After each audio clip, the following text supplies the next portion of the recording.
Hello बच्चों, welcome to समिधा संस्कृतम।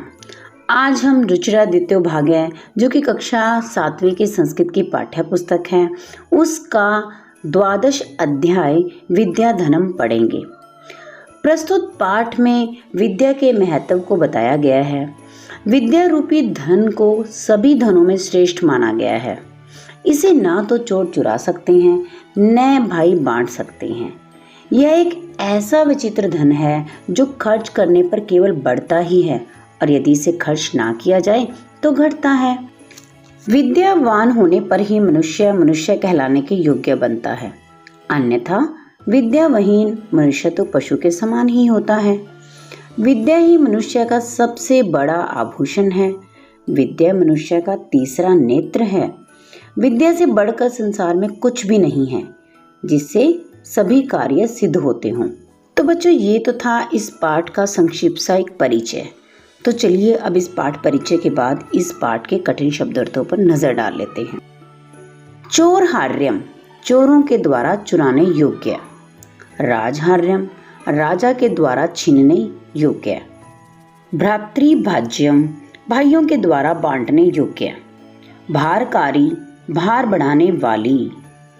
प्रचन्न गुप्तम, अत्यंत गुप्त। भोगकारी, भोग का साधन उपलब्ध कराने वाली। परा, सबसे बड़ी। राजसु, राजाओं में। केयूरः, बाजूबंद। चंद्रोज्ज्वला, चंद्र के समान चमकदार या चंद्र के समान उज्ज्वल। प्रस्तुत पद में गुण संधि है चंद्र प्लस उज्ज्वला शब्द में। विलेपनम, शरीर पर लेप करने योग्य सुगंधित द्रव्य जैसे चंदन, केसर इत्यादि। न अलंकृता, न प्लस अलंकृता। प्रस्तुत पद में दीर्घ संधि है, इसका अर्थ है नहीं सजाया हुआ। मूर्धजाह, वेणी या चोटी। वाणी एका, वाणी प्लस एका। प्रस्तुत पद में यण संधि है जिसका अर्थ है एकमात्र वाणी। समालंकृति, अच्छी तरह से सुशोभित करती है। संस्कृता, संस्कार युक्त। धार्यते, धारण की जाती है। क्षीयन्ते अखिल भूषणानि, संपूर्ण आभूषण नष्ट हो जाते हैं। प्रस्तुत पद में क्षीयन्ते प्लस अखिल भूषणानि पद में पूर्व रूप संधि है। भाग्यक्षय, अच्छे दिन बीत जाने पर। आश्रयः, सहारा। काम दुघा, इच्छा अनुसार फल देने वाली। सत्कार आयतनम, सम्मान का केंद्र या समूह। रत्नैर विना, रत्नों से रहित। विद्या अधिकारम, विद्या पर अधिकार। तस्माद अन्यमुपेक्ष्य, अतः दूसरे सबको छोड़कर। तस्माद का अर्थ होता है इसलिए, अन्यम पद का अर्थ है दूसरे और उपेक्षा का अर्थ है छोड़कर। तो चलिए अब इस पाठ के कठिन शब्दार्थों के बाद इस पाठ के श्लोकों की व्याख्या प्रारंभ करते हैं। न चोरहार्यम, न का अर्थ होता है नहीं। चोरहार्यम, चोरों के द्वारा चुराने योग्य। न, नहीं। च का अर्थ है और। राजहार्यम, राजा के द्वारा छीनने योग्य। ना तो चोर के द्वारा चुराने योग्य है और ना ही राजा के द्वारा छीनने योग्य है। न भ्रातृभाज्यम, न ही भाइयों के द्वारा बांटने योग्य है। न च भारकारी, और न ही भारकारी है यानी कि भार को बढ़ाने वाली है। व्यय कृते वर्धत एव नित्यम, व्यय का अर्थ होता है खर्च करने पर, कृते मैंने करने पर, वर्धत बढ़ती है, एव मैंने ही, नित्य मैंने हमेशा। व्यय करने पर यानी कि खर्च करने पर हमेशा बढ़ती ही है। विद्याधनम सर्वधन प्रधानम, विद्या धन सभी धनों में प्रधान है यानी कि प्रमुख है। क्या कहना चाह रहे हैं कि विद्या न तो चोरों के द्वारा चुराने योग्य है, न राजा के द्वारा छीनने योग्य है, न भाइयों के द्वारा बांटने योग्य है और न ही भार को बढ़ाने वाली है। यह प्रतिदिन खर्च किए जाने पर बढ़ती ही है। इस प्रकार विद्या धन सब धनों में प्रमुख है। कहने का भाव यह है कि विद्या विचित्र धन है जो खर्च करने पर बढ़ता है और न खर्च करने पर घटता है।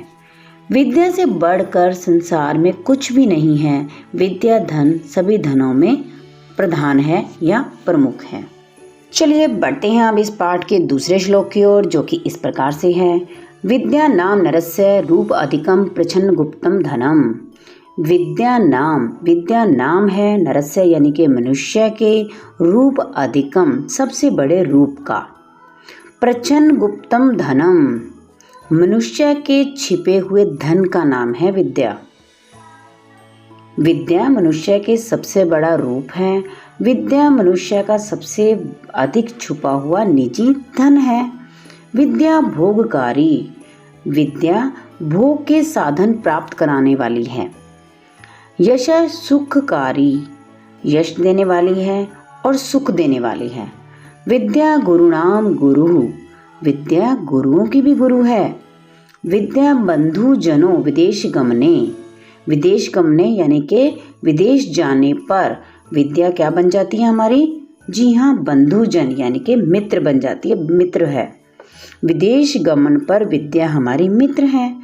विद्या परा देवता, विद्या परा का अर्थ है सबसे बड़ा, देवता है। विद्या राजसु पूज्यते न ही धनम, विद्या राजसु का अर्थ है राजाओं के द्वारा, राजाओं में भी पूजी जाती है, न ही धनम ना कि धन, मतलब राजा भी विद्या को ही पूजते हैं ना कि धन को। विद्या वहीनः पशु, विद्या से जो वहीन है, वहीन का क्या अर्थ होता है? रहित, वह पशु ही होता है। कहने का भाव यह है कि विद्या ही मनुष्य को मनुष्य कहलाने के योग्य बनाती है, क्योंकि विद्या वहीन या विद्या से हीन मनुष्य तो पशु के समान होता है। अतः प्रत्येक मनुष्य को विद्या अर्जन अवश्य करना चाहिए। चलिए बढ़ते हैं अब अगले श्लोक की ओर, जो कि इस प्रकार से है। के यूरः न विभूषयन्ति पुरुषः हारा न चंद्रोज्ज्वला। केयूरः का अर्थ है बाजूबंद, न विभूषयन्ति, न का अर्थ है नहीं, विभूषयन्ति सुशोभित करते हैं, पुरुषम पुरुष को बाजूबंद सुशोभित नहीं करते। हारा न चंद्रोज्ज्वला, और न का अर्थ है नहीं, हारा हार, कैसे हार? चंद्रोज्ज्वला, चंद्रमा के समान उज्ज्वल हार। मनुष्य को न तो बाजूबंद सुशोभित करते हैं और न ही चंद्रमा के समान उज्ज्वल यानी कि चमकदार हार सुशोभित करते हैं।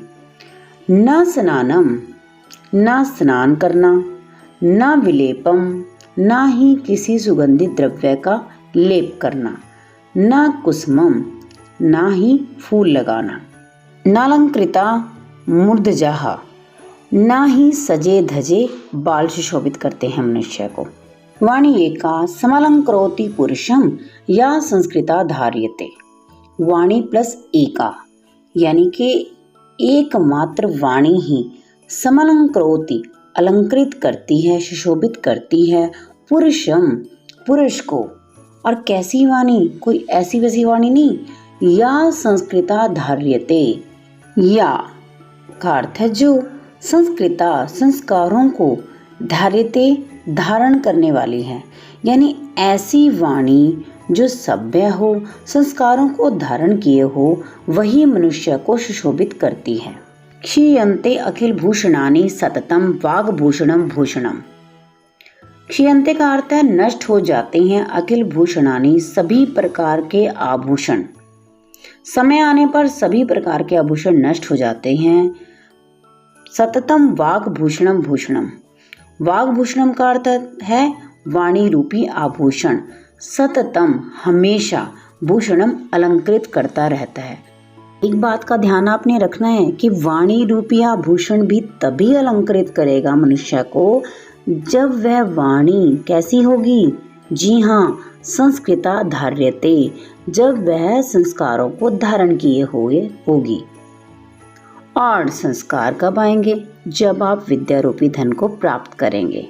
कहने का भाव यह है कि हार आदि आभूषण तो कुछ समय के बाद अपनी चमक खो बैठते हैं, जबकि संस्कार युक्त वाणी एक ऐसा आभूषण है मनुष्य के पास जो हमेशा उसकी शोभा को बढ़ाता रहता है।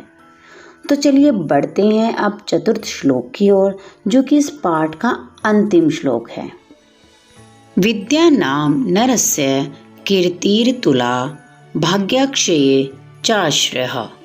विद्या नाम नरस्य, विद्या नाम है मनुष्य के अनुपम यश का। कीर्तिर अतुला का अर्थ है अनुपम यश। भाग्याक्षय चाश्रय, भाग्य के क्षीण हो जाने पर। भाग्याक्षय का क्या अर्थ है?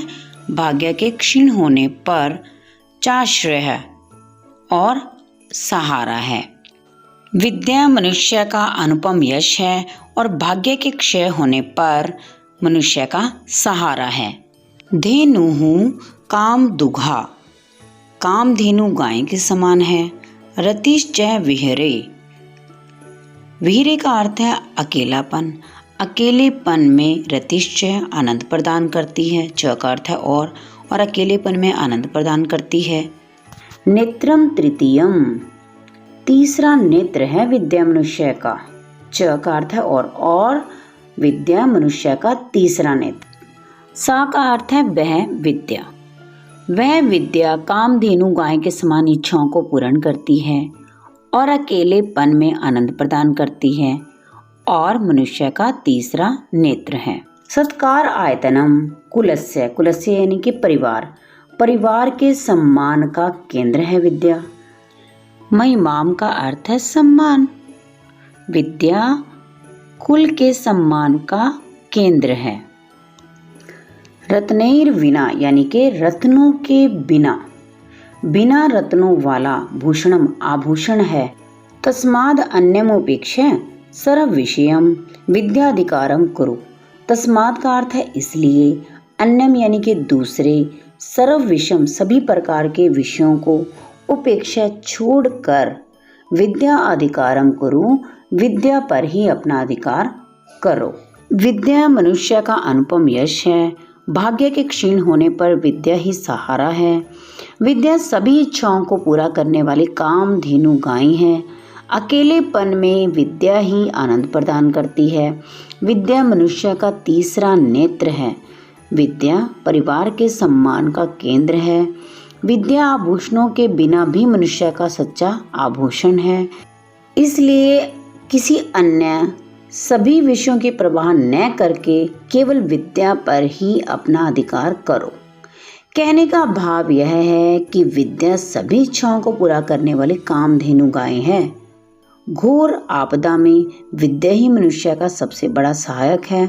इसलिए प्रत्येक मनुष्य को प्रयत्न पूर्वक विद्या अर्जित करनी चाहिए। इस पाठ के श्लोकों के सल्लार्थ व भावार्थ को जानने के बाद बढ़ते हैं अब इस पाठ के अभ्यास की ओर। सबसे पहला प्रश्न इस प्रकार से है, उपयुक्त कथनानाम समक्षम आम अनुपयुक्त कथनानाम समक्षम न इति लिखत। उपयुक्त कथनों के सामने आम यानी कि हाँ और अनुपयुक्त कथनों के सामने न यानी कि नहीं लिखिए। सबसे पहला वाक्य है, विद्या राजसु पूज्यते। विद्या राजाओं के द्वारा पूजी जाती है। तो ये कैसा वाक्य है? सही वाक्य है, उपयुक्त है, इसलिए इसके सामने क्या लिखेंगे? आम। दूसरा वाक्य है, वाग्भूषणम भूषणम न। वाणी रूपी आभूषण आभूषण नहीं है। तो ये कैसा वाक्य है? अनुपयुक्त। इसके सामने क्या लिखेंगे? न। विद्या धनम सर्वधनेषु प्रधानम। विद्या धन सभी धनों में प्रधान है। ये एक उपयुक्त वाक्य है, तो इसके सामने क्या लिखेंगे? आम। विदेश गमने विद्या बंधु जनः न भवति। विदेश गमन पर विद्या मित्र नहीं होती है। कैसा वाक्य है? जी हाँ, अनुपयुक्त वाक्य है, तो इसके सामने क्या लिखेंगे? न। सर्वम विहाय विद्या अधिकारम कुरु। सभी कुछ छोड़कर विद्या पर अधिकार करो। प्रस्तुत वाक्य कैसा वाक्य है? एक उपयुक्त वाक्य है और इसके सामने क्या लिखेंगे? आम। तो चलिए बढ़ते हैं अब इस अभ्यास के दूसरे प्रश्न की ओर, जो कि इस प्रकार से है। अधोलिखितानां पदानां लिंगम विभक्तिम वचनम च लिखत। अधोलिखित पदों के लिंग बताने हैं हमें, विभक्ति बतानी है और वचन बताना है। सबसे पहला पद है नरस्य। नरस्य पद एक पुल्लिंग पद है, षष्ठी विभक्ति है और एक वचन है इसमें। तो नरस्य पद के सामने क्या लिखेंगे? पुल्लिंगम षष्ठी एक वचनम। दूसरा पद है गुरुणाम। गुरुणाम पद में गुरु शब्द है जो कि पुल्लिंग शब्द है, षष्ठी विभक्ति है और बहुवचन है, यानी कि इसके सामने क्या लिखेंगे? पुल्लिंगम षष्ठी बहुवचनम। केयूरः। केयूरः पद एक पुल्लिंग पद है जिसमें प्रथमा विभक्ति और बहुवचन है, तो हम इसके सामने क्या लिखेंगे? पुल्लिंगम प्रथमा बहुवचनम। कीर्तिम। कीर्तिम शब्द एक स्त्रीलिंग शब्द है और द्वितीय विभक्ति का प्रयोग है, इसमें एक वचन है, तो हम क्या लिखेंगे? स्त्रीलिंगम द्वितीया एक वचनम। भूषणानि। भूषण शब्द एक नपुंसक लिंग शब्द है, प्रथमा और द्वितीय में इसका शब्द रूप सेम रहता है और बहुवचन है, तो इसके सामने हम क्या लिखेंगे? नपुंसक लिंगम प्रथमा या द्वितीय, कोई भी विभक्ति हो सकती है, और बहुवचनम। तो चलिए बढ़ते हैं अब इस पाठ के तीसरे प्रश्न की ओर। श्लोकांशों को जोड़ना है हमें। क और ख भाग में श्लोकों के अंश दिए गए हैं, हमें क भाग के श्लोकांशों को ख भाग से जोड़ना है। तो चलिए जोड़ते हैं। विद्या राजसु पूज्यते न ही धनम। इसे हम किसके साथ जोड़ेंगे? जी हाँ, विद्या वहीना पशु। विद्या राजाओं के द्वारा पूजी जाती है, ना कि धन, और विद्या से वहीन मनुष्य कैसा होता है? पशु।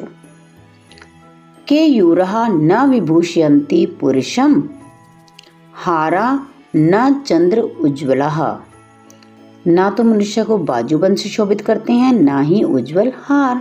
न चोर हार्यम न च राजहार्यम। ना चोर चुरा सकता है और ना ही राजा छीन सकता है। तो इसे जोड़ेंगे किसके साथ? न भ्रातृभाज्यम न च भारकारी। ना भाई बांट सकते हैं और ना ही भार को बढ़ाने वाली है। सत्कार आयतनम कुलस्य महिमा। कुल की महिमा और सत्कारों का केंद्र है, तो इसे किसके साथ मिलान करेंगे हम इसका? जी हाँ, रत्नैर विना भूषणम। बिना रत्नों का आभूषण है। वाणी एक का समलंकृति पुरुषम। एकमात्र वाणी ही है जो मनुष्य को अलंकृत करती है, और कैसी वाणी? या संस्कृता धार्यते, जो संस्कारों को धारण करती है, तो हम इसे इसके साथ जोड़ देंगे। तो चलिए बढ़ते हैं अब हम अगले प्रश्न की ओर। प्रश्न 4, एक पद में प्रश्नों के उत्तर हमें लिखने हैं। कहा पशुः। पशु कौन है? विद्या विहीनः, विद्या से रहित। का भोगकारी। भोग के योग्य क्या है? विद्या। के पुरुषम न विभूषयन्ति। क्या चीज है जो मनुष्य को सुशोभित नहीं करती है? चंद्रोज्ज्वला हारः, चंद्रमा के समान चमकीले हार। का एका पुरुषम समलंकृति। क्या चीज है जो एकमात्र मनुष्य को सुशोभित करने वाली है? क्या है वो? संस्कृता वाणी। संस्कृता वाणी यानी कि संस्कारों से युक्त वाणी। कानि क्षीयन्ते। क्या है जो नष्ट हो जाते हैं? भूषणानि आभूषण। प्रश्न 5, रेखांकित पदों को आधार बना के हमें प्रश्न निर्माण करना है। सबसे पहला वाक्य है विद्या वहीनः नरः पशुः अस्ति, और पद हमें दिया गया है नरः। विद्या से वहीन मनुष्य पशु है, तो नर के स्थान पर क्या आएगा? कः। विद्यावहीनः कः पशु अस्ति। विद्यावहीन कौन है जो पशु है। विद्या राजसु पूज्यते। विद्या राजाओं में पूजते हैं। हमें विद्या पद का प्रश्न बनाना है। इसकी जगह पर क्या आएगा पद का राजसु पूज्यते। क्या है जो राजाओं में पूजी जाती है। चंद्रोज्ज्वलः हारः पुरुषं न अलंकृवन्ति। चंद्रमा के समान उज्ज्वल हार मनुष्य को अलंकृत नहीं करते हैं। और हारः पद हमें दिया गया है प्रश्न निर्माण के लिए, तो क्या आएगा के। चंद्रो उज्ज्वलः के पुरुषं न अलंकृवन्ति। चंद्रमा के समान उज्ज्वल क्या है जो मनुष्य को सुशोभित नहीं करता है। पिता हिते नियुक्ते। पिता के हित में नियुक्त, तो पिता शब्द की जगह क्या आएगा कह हिते नियुक्ते। किसके हित में नियुक्त। विद्याधनम सर्वप्रधानम धनमस्ति। विद्याधन सभी में प्रधान धन है। सर्वप्रधानम पद के स्थान पर क्या आएगा कीदृशम। विद्याधनम कीदृशम धनम अस्ति। विद्याधन कैसा धन है। विद्या दिक्षु कृतिम तनोति। विद्या चारों दिशाओं में कीर्ति यानी कि यश को तिनोती फैलाती है। तो कहाँ फैलाती है विद्या, तो क्या प्रश्न बनेगा विद्या कुत्र कीर्तिम तनोति। विद्या कहाँ पर यश फैलाती है। प्रश्न 6 पूर्ण वाक्येन प्रश्नानाम उत्तराणि लिखत। पूर्ण वाक्य में प्रश्नों के उत्तर लिखिए।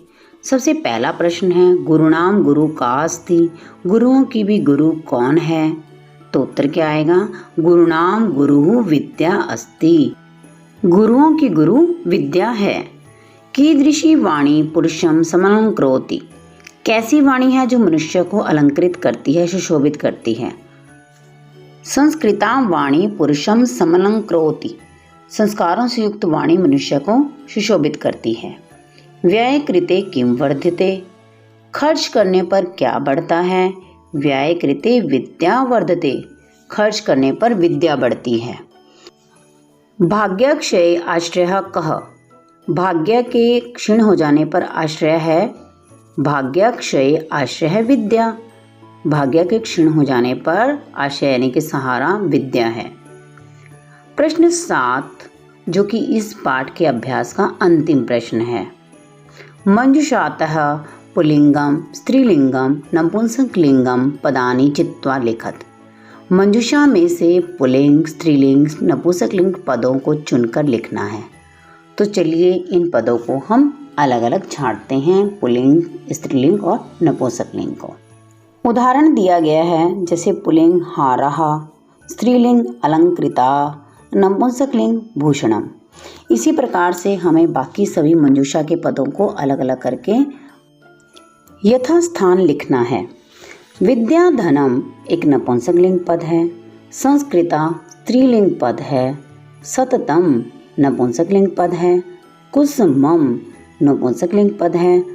मूर्धजाः पुल्लिंग पद है। पशुः पुल्लिंग पद है। गुरुः पुल्लिंग पद है। रतिः स्त्रीलिंग पद है। आशा करती हूँ कि अब आपको यह लेसन अच्छी प्रकार से समझ आ गया होगा। फिर भी यदि इस लेसन से संबंधित कोई प्रश्न आपके मन में है जिसका उत्तर आपको अभी भी नहीं मिला है, तो आप कमेंट बॉक्स में कमेंट करके पूछ सकते हैं। जल्द मिलेंगे एक और नए इंटरेस्टिंग टॉपिक के साथ। तब तक के लिए take care and bye bye.